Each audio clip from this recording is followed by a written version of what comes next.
അപ്പോൾ ഇതൊക്കെയാണ് നമുക്ക് പ്രിഫറൻസ് ഷെയർസിൽ നമുക്ക് പറയാനുള്ളത്. അപ്പോൾ പ്രിഫറൻസ് ഷെയർസിൻ്റെ വേറൊരു കാര്യം നമ്മൾ പറയാൻ വിട്ടുപോയത്, preference shares are cumulative nature in India അല്ലേ. അപ്പോൾ പ്രിഫറൻസ് ഷെയർസിൻ്റെ ഒരു പ്രത്യേകത എന്താണ്? ക്യുമുലേറ്റീവ് നേച്ചറാണ്. Cumulative preference share holder have the cumulative dividend right അല്ലേ. അപ്പോൾ ക്യുമുലേറ്റീവ് ഡിവിഡൻഡ് റൈറ്റ് പ്രൊവൈഡ് ചെയ്യുന്നുണ്ട് എവിടെ? ഈ ക്യുമുലേറ്റീവ് പ്രിഫറൻസ് ഷെയറുകൾക്ക്. പിന്നെ അതുപോലെ തന്നെ when dividend is not paid in an year it is cumulated and the whole amount of dividend should be paid before the dividend are paid to equity share holders അല്ലേ. അപ്പോൾ ശരിക്കും എന്താണെന്ന് വെച്ച് കഴിഞ്ഞാൽ എന്താണ്, നമ്മൾ നേരത്തെ പറഞ്ഞ പോലെ ഒരു വർഷത്തെ ഇത് കിട്ടിയിട്ടില്ല എന്ന് വിചാരിക്കുക, ഡിവിഡൻഡ് കിട്ടിയിട്ടില്ല എന്ന് വിചാരിക്കുക. അപ്പോൾ എന്ത് ചെയ്യും? അത് ശരിക്കും എന്താണെന്ന് വെച്ചാൽ ആ ഒരു വർഷം വരെയുള്ള മുഴുവൻ ഡിവിഡൻസും ക്യുമുലേറ്റ് ചെയ്തിട്ടാണ് എന്ത് ചെയ്യുന്നത്, ലാസ്റ്റ് ആ ഒരു ഡിവിഡൻഡായിട്ട് കിട്ടുന്നത്. അപ്പോൾ നമുക്കത് ശരിക്കും ഇവിടെ പറയുന്നത് പ്രിഫറൻസ് ഷെയർസിൻ്റെ ഒരു നേച്ചർ, ഇന്ത്യയിലെ നേച്ചർ എന്ന് പറഞ്ഞു കഴിഞ്ഞാൽ അതെന്താണ്, ഒരു ക്യുമുലേറ്റീവ് നേച്ചറാണ് പ്രിഫറൻസ് ഷെയർസിനുള്ളത്. അപ്പോൾ അതുകൊണ്ട് അതിൻ്റെ ഡിവിഡൻഡ് എന്ന് പറഞ്ഞു കഴിഞ്ഞാൽ ക്യുമുലേറ്റീവ് ഡിവിഡൻഡ് റൈറ്റ് അതിൻ്റെ ഷെയർ ഹോൾഡേഴ്സിനുണ്ട്. ഓക്കെ, അപ്പോൾ ഇത്രയാണ് നമുക്കതിൽ പറയാനുള്ളത്. ഇനി നാലാമത്തെ ടൈപ്പായിട്ടുള്ള, അതായത് നമ്മളെ പ്രൈമറി മാർക്കറ്റ് ഇൻസ്ട്രുമെൻറ്റിൽ നാലാമത്തെ ടൈപ്പ് ഡിബഞ്ചേഴ്സാണ് അല്ലെങ്കിൽ ബോൺസാണ്. അപ്പോൾ എന്താണ് ഡിബഞ്ചേഴ്സ്, ബോൺസ് എന്നുള്ളത് കൂടി നോക്കാം.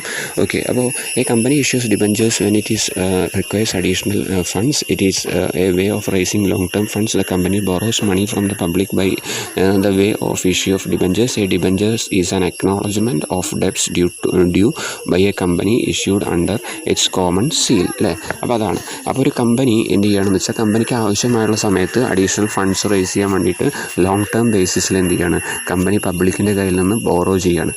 അതിനെയാണ് ശരിക്കും എന്ത് പറയുന്നത്, ഡിബഞ്ചേഴ്സ് എന്ന് പറയുക. അപ്പോൾ ശരിക്കും ഒരു ഡിബഞ്ചർ എന്ന് പറഞ്ഞാൽ ഒരു അക്നോളജ്മെൻ്റ് ആണ്, ഒരു ഉറപ്പാണ് അല്ലേ. അതായത് എന്ത് ചെയ്യുക, കമ്പനി എന്ത് ചെയ്തോളാം, കമ്പനിയുടെ കടബാധ്യത അല്ലെങ്കിൽ വാങ്ങിയിട്ടുള്ള എമൗണ്ട് എന്ത് ചെയ്യും, തിരിച്ചടച്ചോളാം എന്ന് പറഞ്ഞിട്ട് കമ്പനിയുടെ ഒരു സീൽ വെച്ചിട്ടുള്ള ഒരു അക്നോളജ്മെൻ്റ് ആണ് ശരിക്കും എന്ത്, ഒരു ഡിബഞ്ചർ അല്ലെങ്കിൽ ബോണ്ട് എന്ന് പറയാം. ഇനി പറയുന്ന മറ്റൊരു കാര്യം എന്താണെന്ന് വെച്ചാൽ, according to section 2 of 12 the Companies Act, a debenture includes debentures, bonds, stocks and other securities of the company, whether constituting on charge assets of the company or not. Debenture is a loan or borrowed capital of the company. The registered holder of debenture is called a debenture holder അല്ലേ. അപ്പോൾ എന്താ പറയണമെന്ന് വെച്ച് കഴിഞ്ഞാൽ, under section എന്താണ് 2 of 12 ആണ് companies ആക്ടിൽ.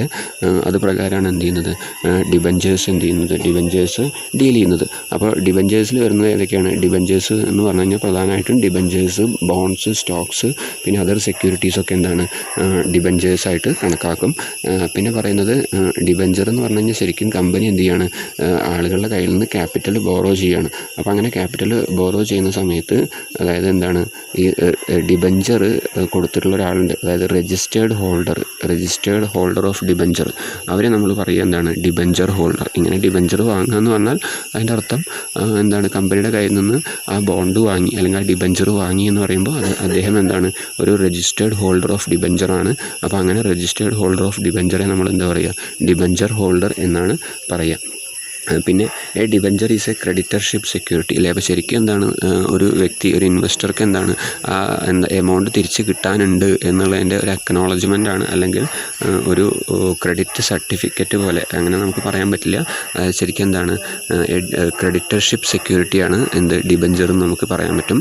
അപ്പോൾ they have no voting rights except exceptional circumstances. അപ്പോൾ ഡിബഞ്ചർ ഹോൾഡർക്ക് എന്തില്ല, വോട്ടിംഗ് റൈറ്റ് ഇല്ല. പക്ഷേ ചില അപൂർവം സാഹചര്യങ്ങളിൽ മാത്രമാണ് എന്ത്, ഈ ഡിബഞ്ചർ ഹോൾഡർക്ക് എന്തുള്ളൂ, വോട്ടിംഗ് റൈറ്റ് ഉള്ളൂ. അപ്പോൾ debenture holder gets a fixed rate of interest on the debenture.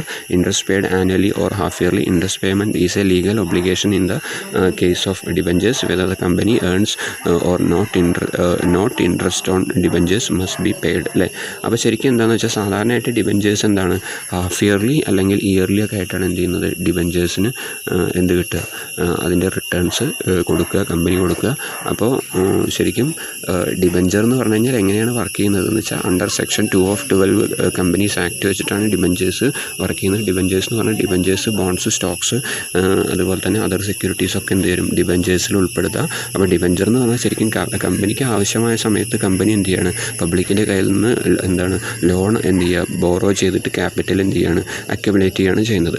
അപ്പോൾ ഡിബഞ്ചർ വാങ്ങിയിട്ടുള്ള ആളെ നമ്മൾ എന്താ പറയുക, ഡിബഞ്ചർ ഹോൾഡർ എന്നാണ് പറയുക. അപ്പോൾ ശരിക്കും ഡിബഞ്ചർ എന്ന് പറഞ്ഞു കഴിഞ്ഞാൽ ഒരു അക്നോളജ്മെൻ്റ് ആണ്. അക്നോളജ്മെൻറ്റ് ബൈ ദ കമ്പനിയാണ്, ഇഷ്യൂഡ് ബൈ ദ കമ്പനിയാണ്, അണ്ടർ ഇറ്റ്സ് കോമൺ സീലാണ്. ഓക്കെ, അപ്പോൾ ഇതാണ് ഡിബഞ്ചറിനെ കുറിച്ച് പറയാനുള്ളത്. പിന്നെ നമുക്ക് പറയാനുള്ളൊരു കാര്യം എന്താ വെച്ചാൽ debenture and bonds are the same. അല്ല, അപ്പോൾ ഡിബഞ്ചർ എന്ന് പറഞ്ഞാലും ബോണ്ട് എന്ന് പറഞ്ഞാലും ഒക്കെ എന്ത് തന്നെയാണ്, സെയിം ആണ്.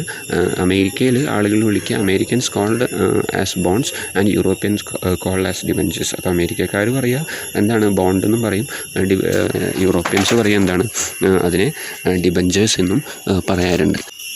അപ്പോൾ അമേരിക്കക്കാരും അതുപോലെ യൂറോപ്യൻസും ഇങ്ങനെയൊക്കെയാണ് പറയുക. അമേരിക്കൻസ് എന്ത് ചെയ്യും, അമേരിക്കൻസ് നമ്മൾ പറഞ്ഞു, അതായത് എന്താണ് ബോണ്ടെന്ന് പറഞ്ഞു, യൂറോപ്യൻസ് എന്ത് ചെയ്തു, ഡിബഞ്ചേഴ്സും പറഞ്ഞു. പക്ഷേ ഇന്ത്യയിൽ ഈ ഗവൺമെൻറ്റാണ് എന്ത് ചെയ്യുന്നത്, ഇഷ്യൂ ചെയ്യുന്നതെന്ന് വിചാരിക്കുക. അപ്പോൾ ഗവൺമെൻറ്റിന് എന്ത് വന്നു, കുറച്ച് ഫണ്ടിൻ്റെ ആവശ്യം വന്നു. അവർ ഫണ്ട് ക്യാപിറ്റൽ റേസ് ചെയ്യാൻ വേണ്ടിയിട്ട് അവരെന്ത് ചെയ്തു, ഇതേപോലെ ഡെപ്റ്റ് പബ്ലിക്കിൻ്റെ കയ്യിൽ നിന്ന് വാങ്ങി എന്ന് വിചാരിക്കുക. അപ്പോൾ അങ്ങനെ ഇഷ്യൂ ചെയ്യുന്ന ഗവൺമെൻറ് ഇഷ്യൂ ചെയ്യുകയാണെങ്കിൽ അതിനെ ബോണ്ടെന്നും പറയും. അതുപോലെ തന്നെ പ്രൈവറ്റ് കമ്പനീസ് ഇഷ്യൂ ചെയ്യുകയാണെന്ന് വിചാരിക്കുക, അതായത് അവർക്ക് ക്യാപിറ്റൽ റേസ് ചെയ്യാൻ വേണ്ടിയിട്ട് അവരിതേപോലെ ബോണ്ട് ഇഷ്യൂ ചെയ്യുകയാണെങ്കിൽ ഇങ്ങനെയുള്ള ഇഷ്യൂവൻസിനെ അതെന്താ പറയുക, അതിനെ നമ്മൾ പറയുക ഡിബഞ്ചർ എന്നും പറയും അല്ലേ. അപ്പോൾ ഡിബഞ്ചർ എന്ന് പറഞ്ഞു കഴിഞ്ഞാൽ ഇന്ത്യയിൽ പ്രൈവറ്റ് കമ്പനീസ് ക്യാപിറ്റൽ ഇഷ്യൂ ചെയ്യുന്നതിനാണ് ഡിബഞ്ചർ എന്ന് പറയുക. പബ്ലിക്കിൻ്റെ കയ്യിൽ നിന്ന് ലോൺ വാങ്ങിയിട്ട് ഗവൺമെൻറ് ഇഷ്യൂ ചെയ്യുന്നതിന് നമ്മൾ എന്ത് പറയും, ബോണ്ട് എന്ന് പറയും. അപ്പോൾ സാധാരണയായിട്ട് the face value of debentures issued in India is generally 100 അല്ലേ. സാധാരണയായിട്ട് എന്താണ് ഡിബഞ്ചേഴ്സിൻ്റെ ഫേസ് വാല്യൂ ഇന്ത്യയിൽ എങ്ങനെ ഇഷ്യൂ ചെയ്യുമ്പോൾ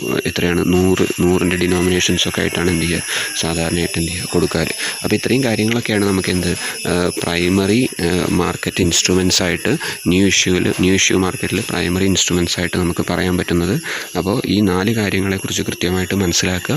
എന്തെങ്കിലും സംശയങ്ങളുണ്ടെങ്കിൽ ചോദിക്കുക. Okay, thank you very much.